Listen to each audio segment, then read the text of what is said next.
menyangka bahwa itu semua dapat mengekalkan kebahagiaan, dapat menunjang kehidupan yang langgeng. Ada yang berlomba-lomba mengejar-ngejar harta. Seluruh waktu dalam hidupnya habis untuk mengejar harta. Tidak peduli siang atau malam, sore atau pagi. Sujud tidak lagi sempat, Allah dilupakan dengan agama jauh. Ada yang berlomba mengejar-ngejar pangkat, jabatan dan kedudukan. Tidak peduli menjilat ke atas, menginjak ke bawah atau menyikut kiri dan kanan. Bahkan teman pun jadi lawan, lawan pun jadi teman. Bukan soal, yang penting pangkat terkejar. Ada yang berlomba memperbanyak kendaraan, sejak dari jet pribadi, pesawat, kapal pesiar, sampai kepada mobil-mobil mutakhir. Ada yang berlomba memperbagus rumahnya. Ada yang berlomba memperbanyak istri dan anak-anaknya. Seluruhnya tenggelam di dalam perlombaan yang menurut ukuran mereka akan mendatangkan prestise, kemegahan dan kebanggaan. Allah Subhanahu wa ta'ala menegur, memberikan peringatan dalam surah yang pendek, yaitu surah At-Takatsur. Alhaakumut takatsur hatta zurtumul maqabir, kalla sawfa ta'lamun. Alhaakum ay syagalakum an ta'ati rabbikum. Kamu telah lalai daripada taat kepada Tuhanmu, dan yang menyebabkan kamu lalai itu tidak lain at-takatsur. At-takatsur artinya at-tabahi bi kathrati mata'id dunya. Bermegah-megah dengan memperbanyak kesenangan hidup duniawi. Dengan kata lain, berlomba-lomba mengejar kemegahan duniawi telah menyebabkan kamu lalai daripada mengingat, daripada taat kepada Allah Subhanahu wa ta'ala. Apabila orang cenderung materialistis, seluruh kegiatan hidup dikerahkan untuk berlomba memperbanyak materi. Apa namanya harta benda, apa namanya rumah, apa namanya pangkat dan jabatan, maka dikala itu seseorang akan sangat mudah lalai daripada taat kepada Allah Subhanahu wa ta'ala. Hilanglah kesadaran bahwa sesungguhnya apapun yang kita miliki dalam kehidupan dunia ini tidak lain hanya barang titipan sementara. Kita cari, kita kejar, tapi setelah kita dapatkan, jangan dia dijadikan tujuan. Jadikanlah dia sebagai alat. Apabila harta benda duniawi sudah dijadikan sebagai tujuan daripada kehidupan, maka sesungguhnya kita sudah terseret dalam satu siklus, satu lingkaran setan yang tidak akan pernah berujung. Sebab manusia dalam berhadapan dengan materi duniawi tidak akan pernah mengenal kata cukup, tidak akan pernah mengenal kata puas, dan tidak akan pernah bertemu dengan titik. Selalu koma, selalu kurang, selalu tidak ada cukupnya. Apalagi kalau bicara soal keenakan, kenikmatan, kesenangan, itu cuma sekedar sudut pandang saja. Saudara barangkali kalau mengkhayal akan berkata, alangkah enaknya jadi menteri, naik mobil empuk ber-AC, kemana-mana disambut. Menteri juga barangkali akan berkhayal seperti saudara, alangkah enaknya jadi rakyat biasa, bebas duduk angkat kaki di warteg tanpa ada yang mengamankan, tanpa harus terikat oleh protokol-protokolan, tanpa harus diatur ini dan itu. Jadi perbedaan cuma sudut pandang saja. Mungkin tukang bakso melihat tukang cukur itu enak, sebab kepala siapa saja bisa dipegang. Tapi barangkali juga tukang cukur melihat tukang bakso itu enak, dan begitulah selanjutnya. Keenakan cuma perbedaan sudut pandang.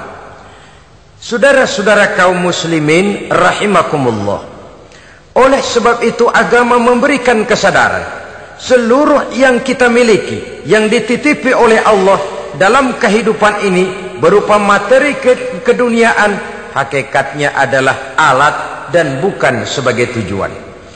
Apabila alat sudah kita jadikan tujuan, kita akan terjebak ke dalam satu perlombaan yang justru akan mencelakakan kita sendiri. Inilah yang saya maksud dengan sirkuit celaka. Perlombaan yang hanya membuat kita jerih, payah, keringat bercucuran, tenaga terkuras, tapi tidak akan pernah sampai ke garis finish. Karena memang tidak ada garis finishnya. Betapapun jauhnya satu perlombaan, dia mesti punya garis finish. Tapi kalau sudah at-takatsur, berlomba bermegah-megah diri, maka barangkali tidak akan pernah ada garis finishnya. Kita akan terseret dalam lingkaran setan, berputar di seputar itu tanpa tahu kapan berhenti dan di mana titiknya. Agamalah yang memberikan kesadaran. Alhaakumut takatsur. Bermegah-megahan telah membuat kamu lalai daripada taat kepada Allah Tuhanmu. Semua sadar bahwa kita diciptakan tidak lain adalah untuk mengabdi kepada Allah. Nilai pengabdian ini sering lentur, nilai pengabdian ini sering luntur, manakala kita sudah berlomba-lomba bermegah-megah dengan materi kehidupan dunia. Islam jelas tidak menganjurkan penganutnya jadi orang miskin. Bahkan Imam Ali karramallahu wajhah pernah mengatakan, kemiskinan bisa menyebabkan kekufuran. Ayat yang pertama turun juga kita tahu, Iqra, baca olehmu. Kan seolah-olah Quran cuma tidak langsung saja bilang, hai orang Islam, kamu jangan jadi bodoh. Kebodohan menimbulkan kemiskinan, kemiskinan mendekatkan kita kepada kekufuran. Jadi miskin sama kufur tetangga. Artinya dalam kondisi miskin, kemudi hati itu mudah terombang-ambing. Oleh sebab itu sering kemiskinan umat Islam ini dimanfaatkan oleh orang-orang lain untuk menyebarkan agamanya. Padahal agama adalah soal keyakinan yang tidak mungkin ditunjang dengan supermi, ditunjang dengan beras, pakaian, obat-obatan, beasiswa. Agama adalah soal keyakinan. Keyakinan adalah soal kebenaran, dan kebenaran itu adalah milik bersama. Tujuan diciptakannya manusia tidak lain adalah untuk melaksanakan ibadah. Kalau orang tenggelam dalam perlombaan memperbanyak harta, mempertinggi kedudukan, memperindah segala macam yang sifatnya duniawi, biasanya itu akan membuat dia lalai dari taatnya kepada Allah Azza wa Jalla. Kadang bukan hanya lalai daripada taat, juga sering terjebak kepada maksiat.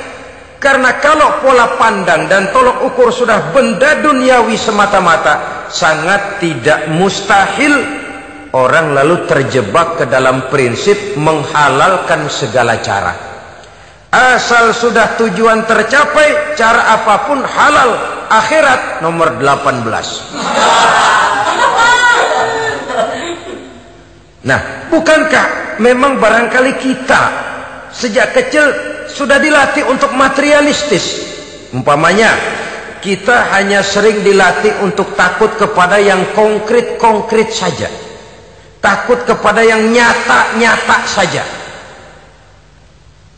Seorang ibu kalau menakuti anaknya, aduh nak, kenapa ini kau kerjakan? Kalau bapakmu tahu, waduh, habis kamu. Nah, kita lihat, kalau bapakmu tahu, kalau polisi tahu, kalau hansip tahu, kalau satpam tahu. Tapi jarang seorang ibu menanamkan kepada anak, nak, kenapa ini yang kau lakukan, nak? Bukankah kau tahu Allah lihat, Allah tahu, Allah dengar, Allah, nak? Diajarkan takut kepada yang gaib. Karena kalau takut dia kepada polisi, dia pasti bisa cari tempat lain dong yang polisi kagak lihat. Kalau takut dia kepada satpam, minggir dong ke tempat yang kira-kira satpam nggak lihat. Tapi kalau sudah takut itu terpulang kepada Allah, kepada yang gaib, tidak sejengkal tanah pun yang terhalang dari pengetahuan Allah. Tapi itulah salahnya kita. Sejak kecil anak-anak sudah kita latih untuk takut hanya kepada yang konkret-konkret saja. Akibatnya sampai dia besar melembaga dalam kehidupannya. Dia nyolong, kata temannya, kamu nyolong ya? Iya. Kok nyolong sih? Emang? Kenapa nyolong? Biarin.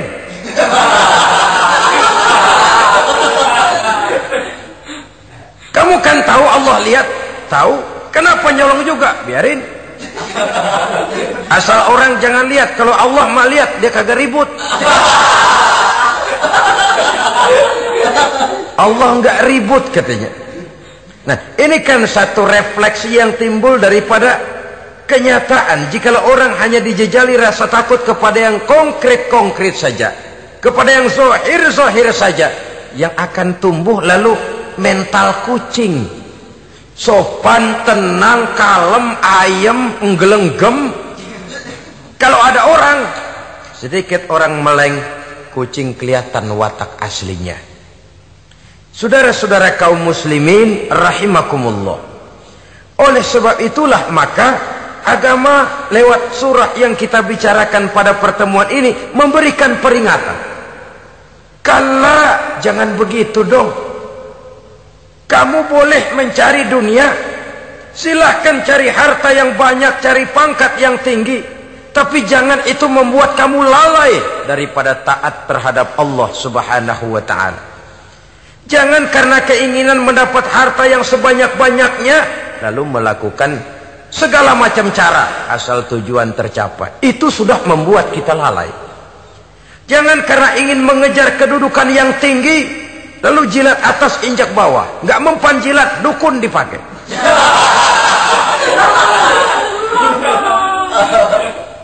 Itu kan sudah membuat kita lalai. Nanti kalau berhasil, wah, dukun kita paten. Tapi kalau gagal, dukun sialan, kagak mampu. Hilanglah Allah dalam kehidupan kita. Makin materialis, dan perlombaan ini membawa kita kepada kecelakaan. Kala, sekali-kali jangan begitu. Berlomba boleh, cari uang yang banyak. Tapi setelah uang didapatkan, jadikan dia sebagai alat, jangan dijadikan sebagai tujuan. Saudara, bekerjalah, yang giat, carilah uang. Tapi setelah dapat, ajak ngomong tuh duit. Bagaimana ajak ngomongnya? Gini, duit, setengah mati gue nyari lo duit lo. Sore, pagi, siang, malam, peras keringat, banting tulang kaki jadi kepala, kepala jadi kaki, nyariin elu duit. Sekarang kamu sudah saya dapatkan, kamu milik saya duit. Karena kamu milik saya, jadilah kamu budak saya. Jangan saya yang jadi budak kamu. Ini idealnya. Kamu harus jadi budak saya, jangan saya yang jadi budak kamu. Nyatanya kan ada orang nyari duit, setelah duitnya banyak dibudakin oleh duit. Dia sendiri tidak bisa merasakan kesenangan daripada duitnya, konon lagi orang lain. Mau ke pasar ngitung 16 kali. Naik bajai 1000. 1000 itu kalau ratusan semua 1000 lembar. Hitung-hitung, mendingan jalan kaki. Jalan kaki, tengah hari bolong, panas, kan dibudakkan oleh uang. Cari karier, kejar pangkat, kejar kedudukan. Setelah ditemukan itu, jadikan dia sebagai alat, jangan dijadikan tujuan. Pangkat kau milikku, karena kau milikku kau harus jadi budakku, jangan aku yang jadi budak kau pangkat. Suatu saat dia harus lepas dari kita. Jiwa ini lapang. Kenapa? Dahulu pun ketika lahir ke dunia tidak ada pangkat yang kita sandang. Dahulu pun ketika lahir ke dunia tidak ada harta yang kita bawa. Jadi harta itu, pangkat itu, kedudukan itu ada dalam hati, tapi tidak berurat dan berakar. Kalau dia berurat dan berakar dalam hati, berat misah sama harta itu. Berat. Sekedar ngasih fakir miskin cepet juga berhitungnya 17 lembar.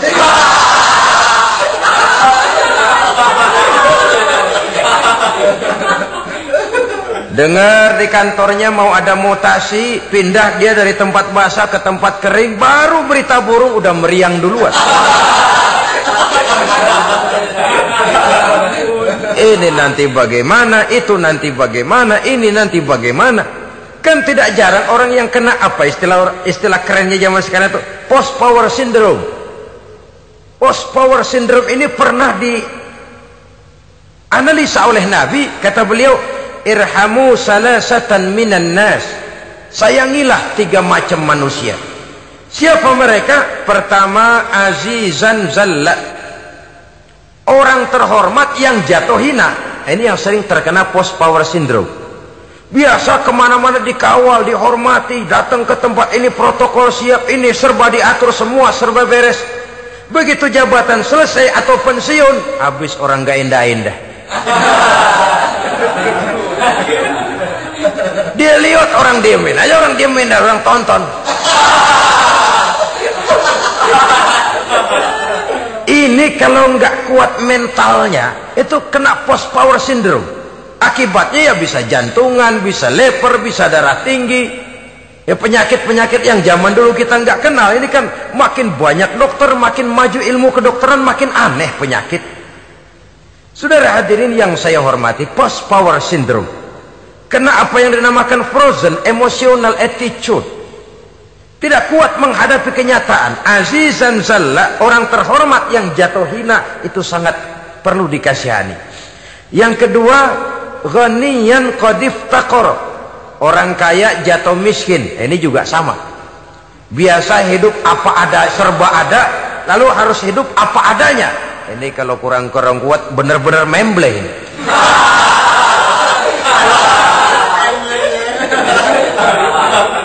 Kalau tidak kuat mentalnya, biasa hidup serba enak, serba nikmat, cuma kerjanya neken cek, main apa itu kredit card, macam-macam fasilitas dipunyai. Tahu-tahu jatuh bangkrut, jatuh miskin. Kalau tidak fondasi agamanya kuat, bisa gantung diri, bisa bunuh diri, bisa frustasi, bisa terkena psikosomatik, tekanan jiwa mempengaruhi faktor biologis. Timbullah tekanan, terjadilah penyakit aneh-aneh. Al-ghaniyan qad iftaqara, orang kaya jatuh miskin, itu perlu dikasihani.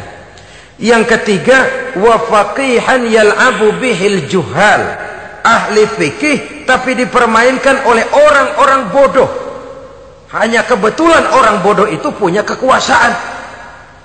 Hukum bisa dipesan.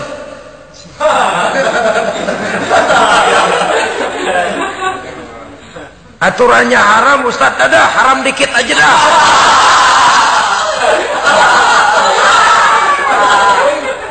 Sibuklah tuan fakih ini, ahli fikih ini, mencari dalil kebet sana kebet sini supaya yang tadinya haram benar bisa jadi haram sedikit.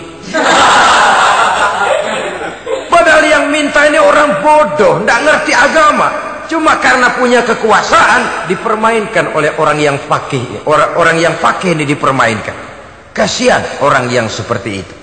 Wa faqihan yal'abu bihil juhal, ahli fikih tapi dipermainkan oleh orang-orang bodoh. Akibatnya karismanya hilang, wibawanya lenyap. Dia menyangka bahwa dengan mengharam-haram sedikit-sedikit itu dia bisa mendapat keuntungan yang berganda-ganda, padahal akibatnya itu hanya akan membawa kecelakaan saja. Allah peringatkan benar, kala, sekali-kali jangan begitu. Cari uang yang banyak silahkan, ngejar kedudukan yang bagus boleh, bikin rumah yang hebat silahkan, ada kendaraan bagus silahkan, tapi jangan sampai kamu terjebak kepada sirkuit celakai, perlombaan yang tidak ada garis finishnya. Sering dicontohkan orang menghayal, melamun. Kamu kenapa nggak mau ibadah? Lah bagaimana mau sembahyang, saya di Jakarta masih ngontrak.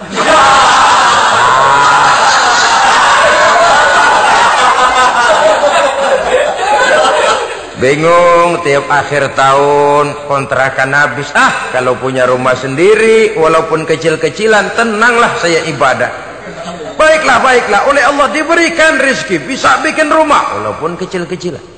Sudah punya rumah sendiri, belum juga ibadah, apalagi mulur lagi. Habis bagaimana mau sembahyang, rumah kecil banget, pinggir kali, asal hujan bocor ya.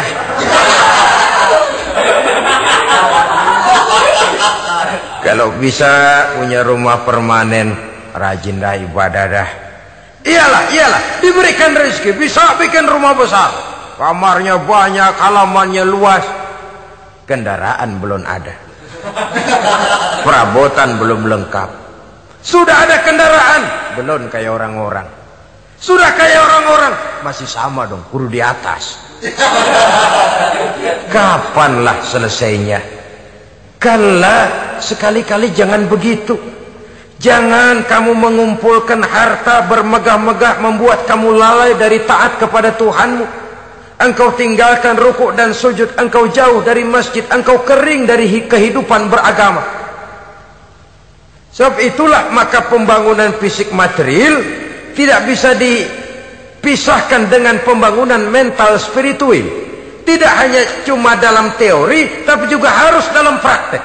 Selalu pembangunan yang hanya mengarah kepada fisik material, jauh dan kering dari agama, hanya akan melahirkan manusia-manusia materialistis yang terjebak di dalam sirkuit celaka perlombaan yang tidak pernah mengenal garis finish. Sebab itu agama mengajarkan, orang kaya itu siapa sih? Yang banyak duit? Belum tentu. Yang kebunnya di mana-mana ngebelatak? Belum tentu. Yang pabriknya selebar-lebar? Belum tentu. Yang punya segala macam peternakan, dari peternakan gajah sampai peternakan kutu?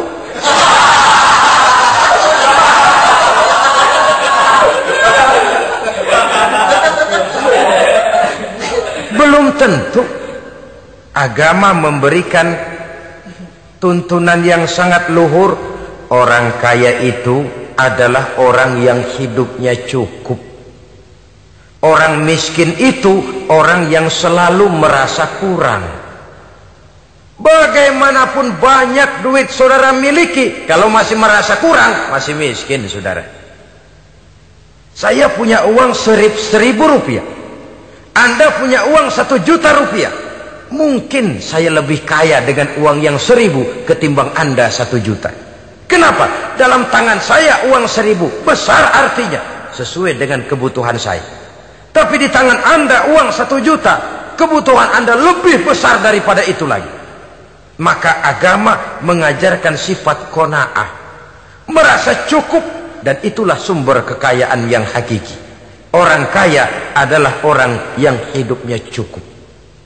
Kalla saufa ta'lamun, jangan begitu, nanti kamu akan tahu. Summa kalla saufa ta'lamun, jangan sekali-kali begitu, suatu saat kamu pasti akan tahu. Kalla law ta'lamuna ilmal yaqin, thumma latarawunnaha 'ainal yaqin, thumma latus'alunna yawma idzin 'anil na'im. Nah, kapan perlombaan ini akan menyadarkan orang biasanya? Hatta zurtumul maqabir, sampai kamu dekat ke liang kubur. Itu biasanya kalau istilah orang sekarang baru ngeh. Asal sudah napas sampai tenggorokan disambung dengan selang, sudah Senin Kemis dibantu dengan alat picu jantung, gerak gerak gerak gerak, sudah kayak orang mau gergaji kayu. Dikala itu barulah sadar orang biasanya. Dan kesadaran semacam itu, kesadaran yang terlambat, kesadaran ala Fir'aun. Fir'aun selagi hidup diajak beriman dan nehi aja.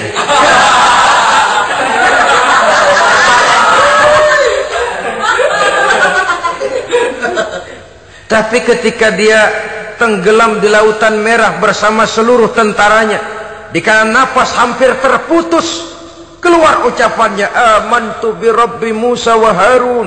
Aduh, kalau begini mah saya juga percaya kepada Tuhannya Musa dan Harun. Saya beriman kepada Allah. Lagi timbul tenggelam mau sekarat baru beriman. Hatta zurtumul maqabir, kamu telah lalai dari sebab bermegah-megah sampai kamu masuk ke liang kubur, dekat ke liang kubur. Kalimat zurtum di sini menjelaskan bahwa kubur itu tidak selamanya. Zurtum itu dari kalimat zaro ya zuru, berziarah. Orang berziarah kan sebentar. Ke kubur itu sama dengan berziarah kita di situ. Sebentar, tidak akan selamanya, tidak akan kekal dalam kubur. bahwa kubur itu cuma satu halte dari sekian halte yang harus kita jalani. Hatta zurtumul maqabir ay mutum wa dufintum fil kubur, sampai kamu mati dikubumikan dalam kubur, barulah kamu sadar bahwa perlombaan itu hanya sia-sia, bahwa perlombaan itu tidak akan pernah mengenal garis finish, bahwa perlombaan itu akan membuat kamu celaka. Begitulah umumnya kebanyakan orang yang terjebak ke dalam paham materialis, baru menyadari kesalahan langkahnya pada saat napas sudah sampai di tenggorokan. Ternyata uangnya yang miliaran rupiah tidak sanggup menyambung nafasnya. Ternyata kendaraan yang serba mewah berkilat tidak sanggup meneruskan kehidupannya. Ternyata pangkat jabatannya yang tinggi yang membuat dia menyebabkan temannya jadi lawan, lawannya jadi teman, tidak akan sanggup menghentikan sang malaikat maut. Kalau keadaan sudah begitu, baru sadarlah kita terlambat. Karena saat seperti itu akan dihadapi oleh setiap orang. Kala, jangan begitu. Sadarlah kamu bahwa kalau sudah dekat ke liang kubur kamu baru insaf, itu terlambat. Sebelum nafas sampai di tenggorokan, pintu taubat masih selalu terbuka. Tapi manakala nafas sudah sampai di tenggorokan, tertutuplah pintu taubat untuk orang yang bersangkutan.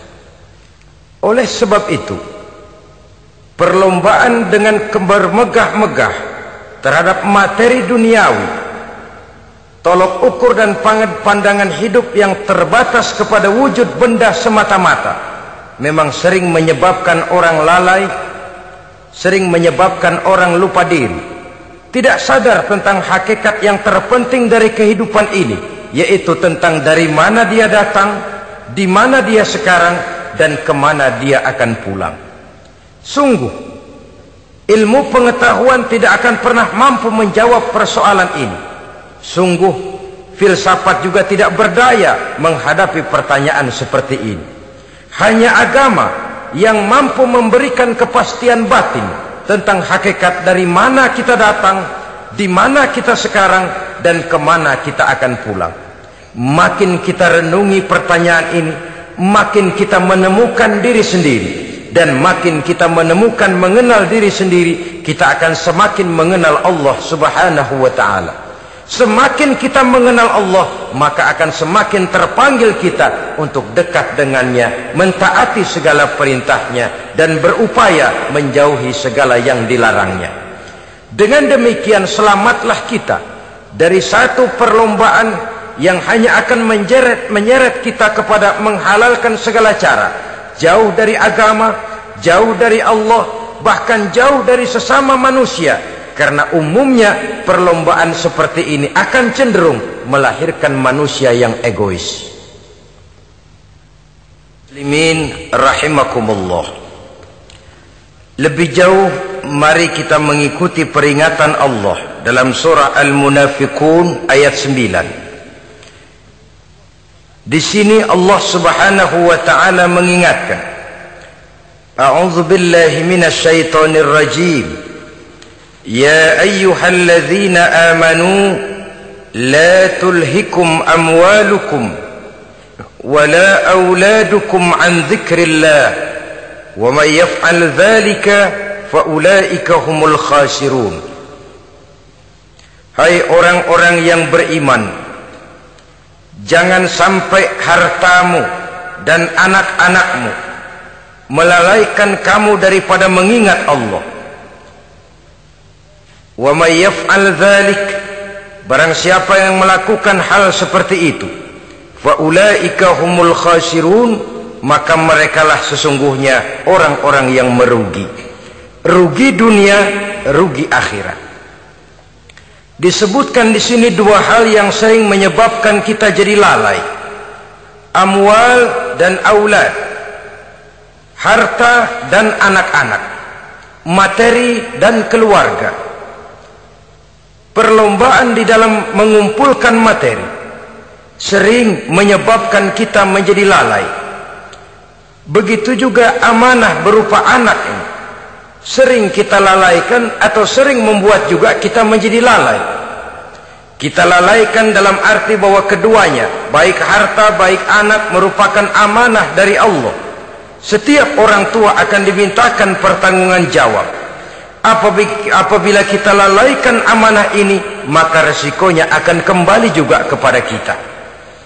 Tapi satu hal yang jelas dalam ayat 9 surah Al-Munafikun ini, bahwa perlombaan memperbanyak harta dan anak-anak yang masuk dalam kelompok at-takatsur itu tadi akan menyebabkan orang khasiru, termasuk ke dalam kelompok orang-orang yang rugi.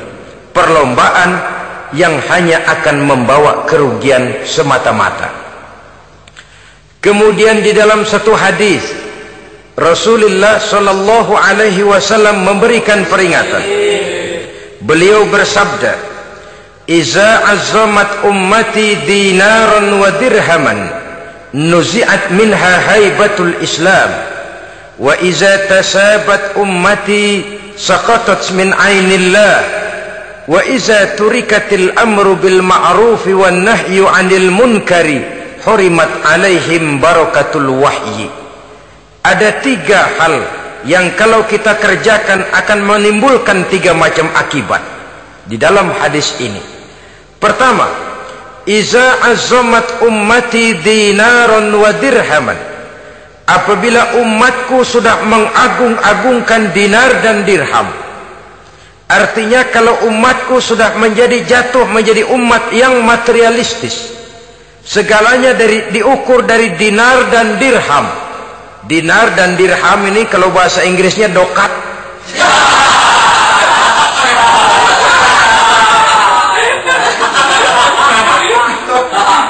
Segalanya diukur dari segi dinar dan dirham saja. Nuzi'at minha haibatul Islam, akan dicabutlah kehebatan Islam dari mereka. Memang ada kalanya kita berkata bahwa tanpa uang kita tidak bisa berbuat apa-apa. Tapi kalau itu dijadikan landasan dari segala sesuatu, itu yang dijadikan ukuran, itu yang dijadikan tujuan, kita hakikatnya sudah gagal sebelum melangkah. Apapun saja profesi kita, apabila sudah menjadi pendewa dinar dan dirham, akan hilanglah kehebatan Islam, akan dicabut kehebatan Islam itu. Umat Islam bisa dibeli, ulama bisa dikontrak, kiai bisa dicarter. Saudara hadirin ma'asyiral muslimin rahimakumullah, apabila umatku sudah membesar-besarkan dinar dan dirham, bermegah-megah dengan itu, berlomba-lomba memperbanyak itu yang menjadi tujuan dan tolok ukur dari segala kegiatan, nuzi'at minha haibatul Islam, akan dicabutlah kehebatan Islam. Hilang itu wibawa. Walaupun dia bernama umat mayoritas dalam jumlah, tetapi dia minoritas dalam peranan. Mayoritas dalam bilangan, tapi minoritas dalam percaturan kegiatan hidup ini. Kita ingat di zaman pengembangan Islam di masa Rasulullah sallallahu alaihi wasallam, mereka berlomba-lomba mengorbankan dinar dan dirhamnya untuk kepentingan agama. Bukan mengorbankan kepentingan agama untuk mencari dinar dan dirham. Kita di zaman sekarang sering terjadi penjungkiran nilai, terbalik yang kita amalkan. Nabi Ibrahim mengorbankan putranya Ismail untuk kepentingan agama. Kita sering sekarang ini mengorbankan kepentingan agama untuk anak-anak kita. Dulu anaknya yang dikorbankan buat agama, sekarang agamanya dikorbankan buat anak. Dulu dinar dan dirham dibelanjakan untuk menopang agama, sekarang agama dijadikan alat untuk mencari dinar dan dirham. Saudara-saudara kaum muslimin rahimakumullah, memang apabila dinar dan dirham digunakan untuk penyangga perjuangan, itulah idealnya. Saya katakan tadi, dinar, dirham, uang, dunia cuma sekedar alat, bukan sekedar tujuan. Kita memerlukan alat ini. Membangun pesantren tidak cukup dengan semangat, Membangun rumah sakit Islam tidak cukup dengan pidato. Membangun masjid tidak cukup dengan semangat menggebu-gebu. Kita perlu semen, kita perlu pasir, kita perlu batu kali, kita perlu besi, dan itu semua beli. Tidak turun dari langit seperti turunnya embun di waktu pagi. Tidak mungkin rumah sakit Islam muncul ke permukaan hanya dengan simsalabim abracadabra.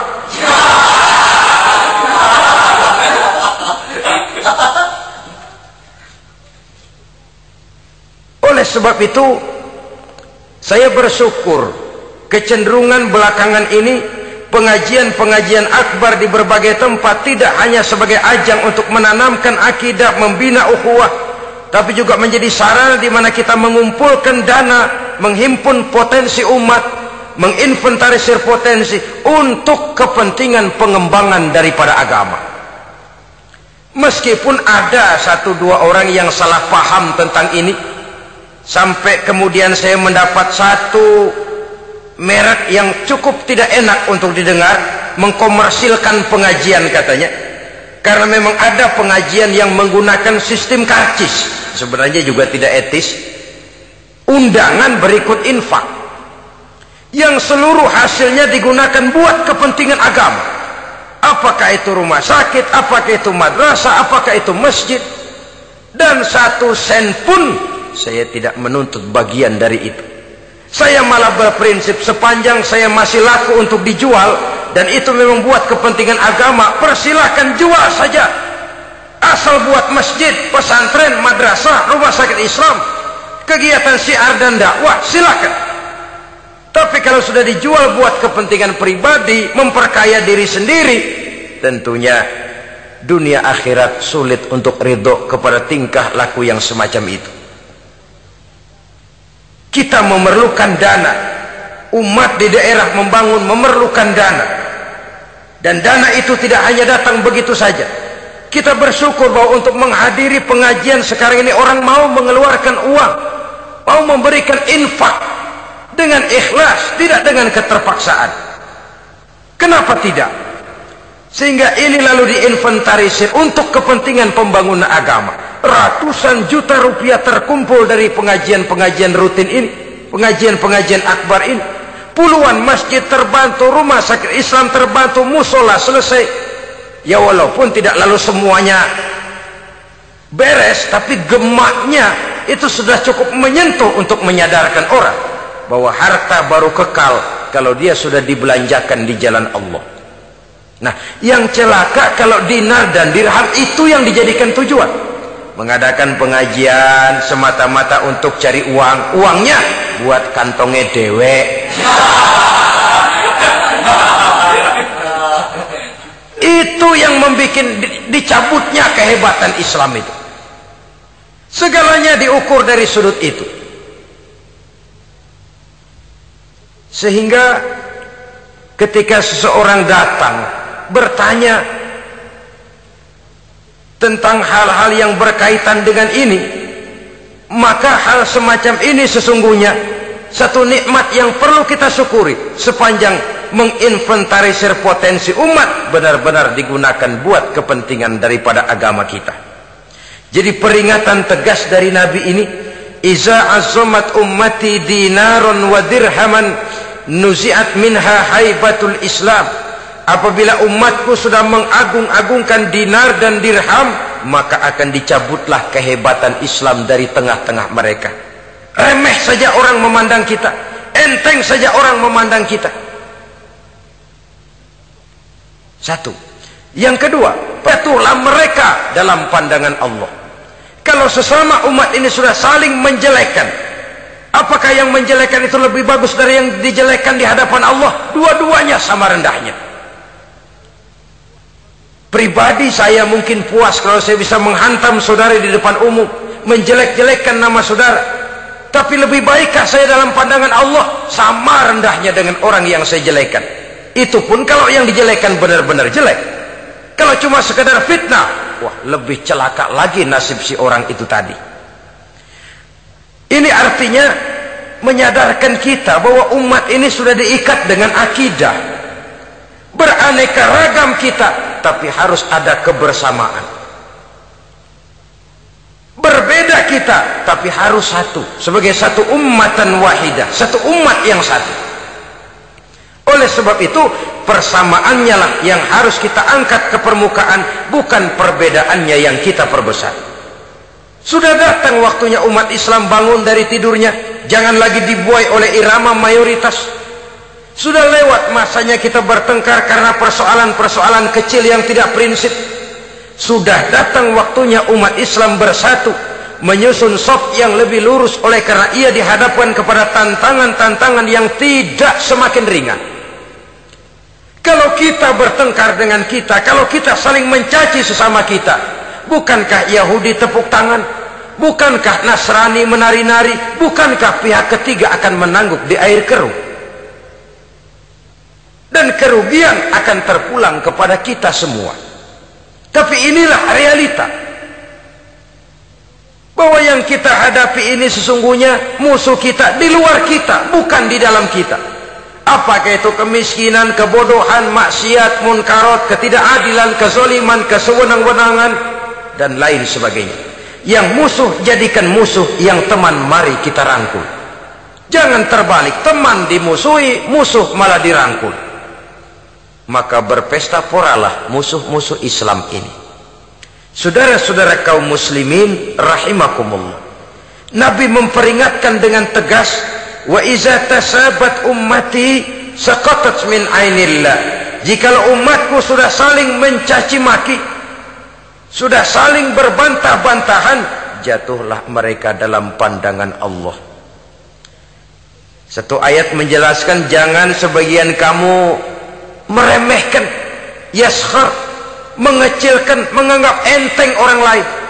Boleh jadi yang dihina, diremehkan, dianggap enteng itu nilainya lebih bagus daripada yang menganggap enteng. Dalam hakikat segala sesuatu itu cuma kembali kepada Allah. Di sanalah penilaian finalnya. Manusia hanya melihat yang zahir. Makin banyak harapan hidup ini kita gantungkan kepada manusia, makin banyak kita harus bersiap untuk kecewa. Saudara-saudara kaum muslimin rahimakumullah. Kemudian yang ketiga peringatan dari baginda Nabi, wa iza turikatil amru bil ma'rufi wan nahyu 'anil munkari hurimat 'alaihim barakatul wahyi. Apabila amar ma'ruf dan nahi munkar telah ditinggalkan, maka akan hilanglah keberkahan wahyu, akan hilanglah keberkahan Quran, akan sirnalah keberkahan agama. Amar ma'ruf dan nahi munkar ditinggalkan, artinya di tengah masyarakat sudah tidak ada lagi yang menyerukan ini baik, ini tidak baik, ini halal, itu haram. Mari kita sholat, mari makmurkan taklim, santuni yatim piatu, makmurkan masjid. Seruan ke arah itu tidak lagi terdengar. Sementara tinggalkan judi, tinggalkan minuman keras, jauhi zina, seruan semacam itu pun tidak lagi terdengar. Maka hilanglah keberkahan wahyu itu. Karena amar ma'ruf dan nahi munkar merupakan bagian daripada ajaran agama kita. Menjadi sponsor dari segala macam kebajikan dan menjadi penghalang daripada segala macam kemunkaran sesuai dengan batas kemampuan yang kita miliki masing-masing. Nah, saya kembali kepada persoalan pokok di awal pembicaraan tadi. Bagaimana jalan keluarnya? Jalan keluarnya tidak lain adalah upaya. Bagaimana kegiatan yang sifatnya fisik material ini diimbangi dengan kegiatan yang bersifat mental spiritual. Upaya menghidupkan majelis-majelis taklim, upaya memakmurkan masjid-masjid sebagai laboratorium rohani untuk mewujudkan keseimbangan dalam pola pikir yang akan berlanjut dalam gerak hidup yang kemudian akan tertuang dalam segala perbuatan manusia. Apabila sudah terwujud kepincangan dalam pola pikir, akan pincanglah caranya bertindak dan berbuat, akan pincanglah pandangan hidupnya, akan pincanglah orientasinya di dalam kehidupan ini. Oleh karena itu, Islam dalam berbagai aspek kehidupan mengajarkan sistem keseimbangan. Mencari harta boleh, tapi tidak boleh keluar dalam kerangka fastabiqul khairat. Berlomba-lomba silahkan, tapi untuk kebaikan, bukan untuk bermegah-megah, bukan untuk menumbuhkan gengsi, bukan untuk meninggikan prestise dan harga diri, tapi fastabiqul khairat, berlomba-lomba di dalam mengejar kebajikan, di dalam menyebarkan kebaikan.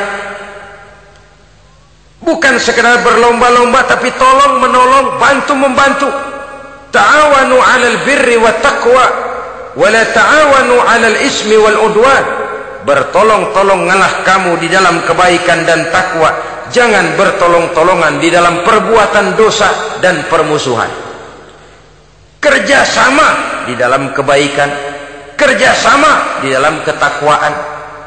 Ada satu contoh yang menarik bahwa umat Islam di dalam ia menjalin kebersamaan itu harus seperti orang main sepak bola. Saudara lihat, orang main sepak bola, kalau pertandingan belum dimulai, silahkan kumpul di luar lapangan, atur strategi yang baik. Tapi kalau pertandingan sudah dimulai, turun ke lapangan hijau, jangan kumpul terus. Masa ada sepak bola gotong royong,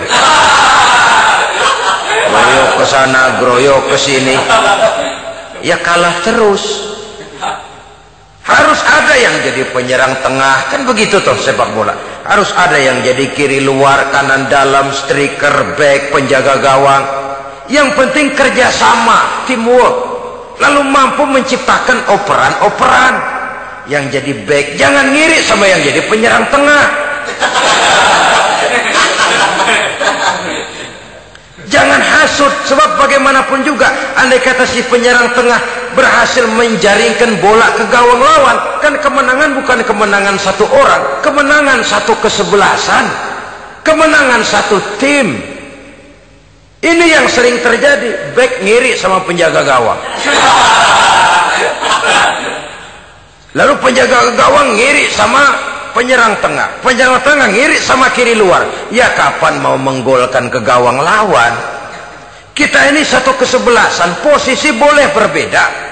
Umat Islam itu harus ada yang jadi camat, lurah, bupati, gubernur, menteri, jadi jenderal, jadi konglomerat, jadi pengusaha, jadi teknokrat. Yang penting kerjasama, teamwork, mampu menciptakan operan-operan yang akurat. Diego Armando Maradona, enggak pakai dia, enggak. Itu katanya maha bintang, gagah, hebat, bintang lapangan hijau. Kapan Maradona hebat? Kalau ditunjang oleh 10 temannya yang lain, merupakan satu kesebelasan. Bagaimanapun hebatnya Diego Armando Maradona, kalau dia sendirian lawan satu kesebelasan, remek.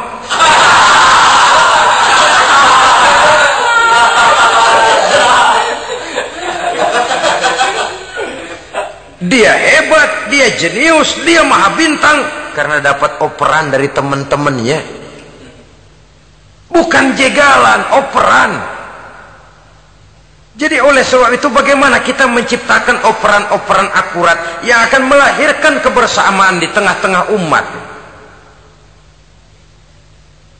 Artinya satu contoh saja, misalnya seorang pengusaha besar, oleh karena kesibukannya di dunia bisnis, tidak perlu jadi ketua pembangunan musola, tapi kalau ada musola belum selesai, operan. Operannya itu yang penting. Apa yang dioper itu? Semen, apa batu kali, apa besi, yang penting operan. Operannya akurat. Kadang-kadang ada terjadi juga frustasi ngelihat lawan kesebelasannya terlalu kuat, ngoper ke gawang sendiri,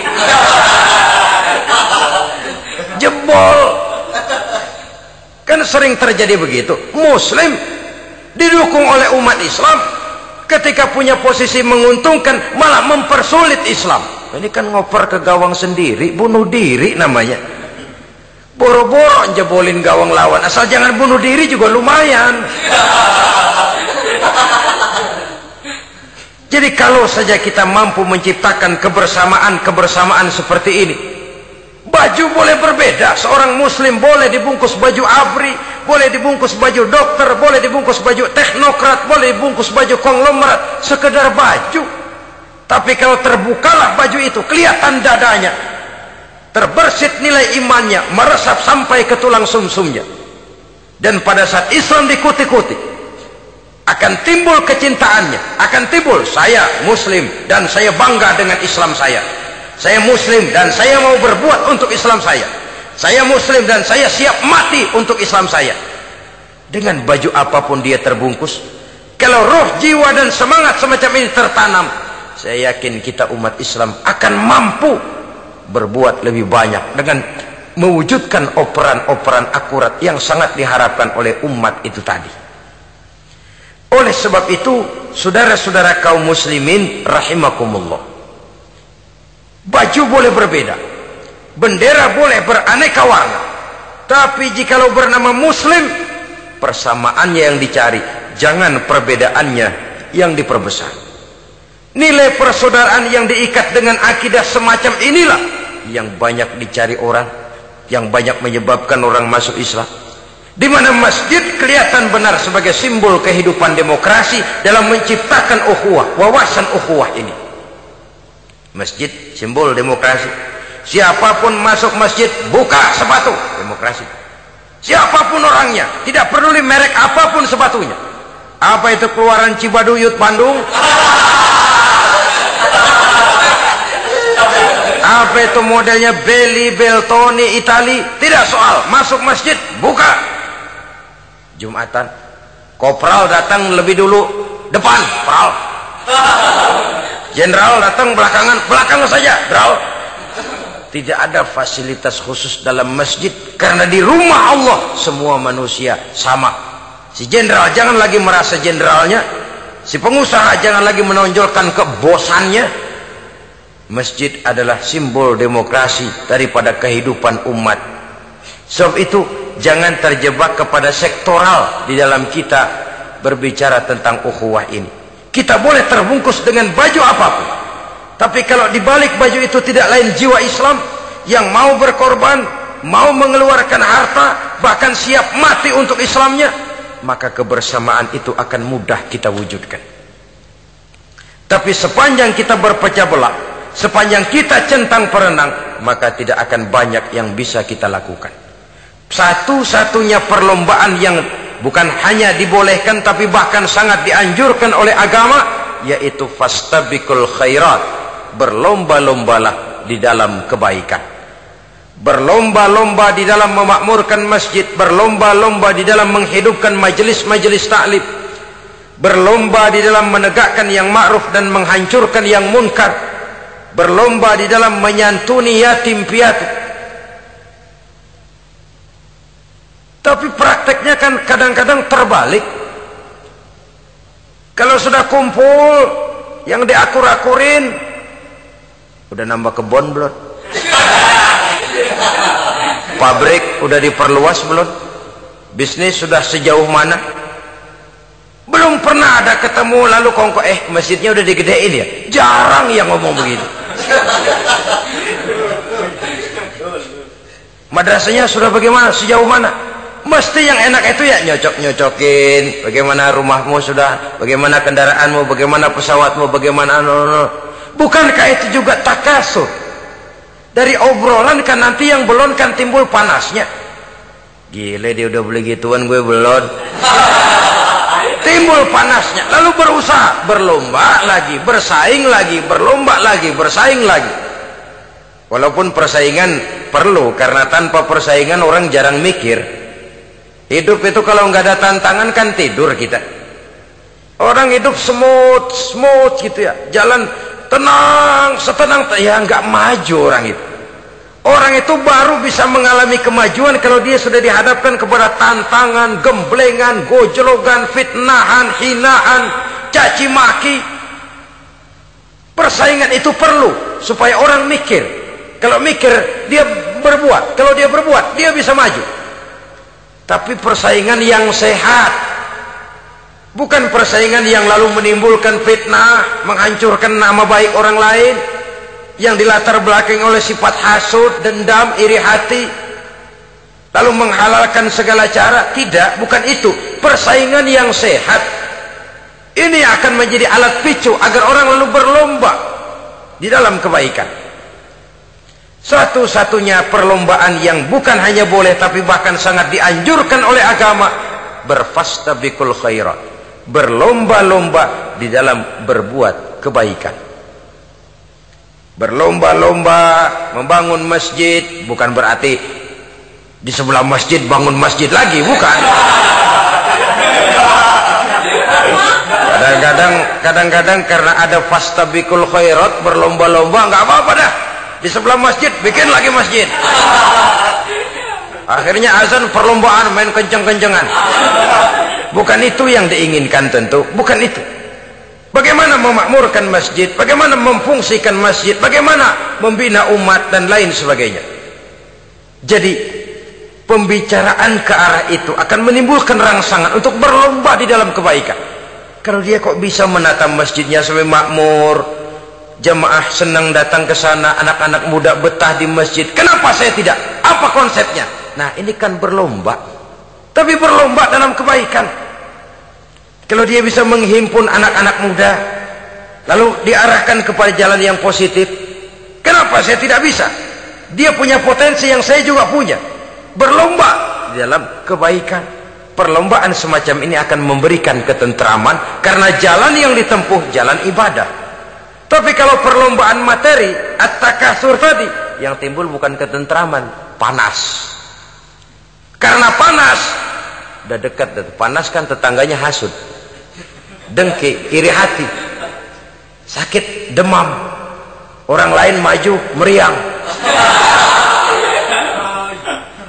Lah kalau sudah begitu, hasut yang jadi bisikan hati, ya sudah, segala macam cara dilakukan untuk menjatuhkan orang lain. Dan itu sudah bukan lagi persaingan yang sehat. Saudara-saudara kaum muslimin rahimakumullah. Oleh sebab itu kita tutup pertemuan singkat kali ini dengan satu kesimpulan, bahwa harta adalah sekedar alat, bukan tujuan di dalam kehidupan. Tanpa harta barangkali orang sulit untuk bahagia, tapi harta semata-mata tidak merupakan jaminan bahwa orang lalu akan bahagia. Termasuk di dalam kata harta ini pangkat, jabatan, kedudukan, anak, istri, keluarga, rumah, tanah, pabrik, kebun, peternakan, dan lain sebagainya. Perlombaan yang dianjurkan di dalam agama adalah perlombaan untuk berbuat kebaikan. Maka masalahnya sekarang, bagaimana kita memanfaatkan harta ini untuk sebanyak-banyak kebaikan yang bisa kita lakukan. Semoga kita mampu melakukannya dan kita tidak termasuk dalam orang-orang yang celaka yang lantaran bermegah-megah dengan kesenangan dunia saja. Terima kasih atas segala perhatian, mohon maaf atas segala kekurangan. Usikum wa nafsi bitaqwallah. Wassalamualaikum warahmatullahi wabarakatuh. Waalaikumsalam.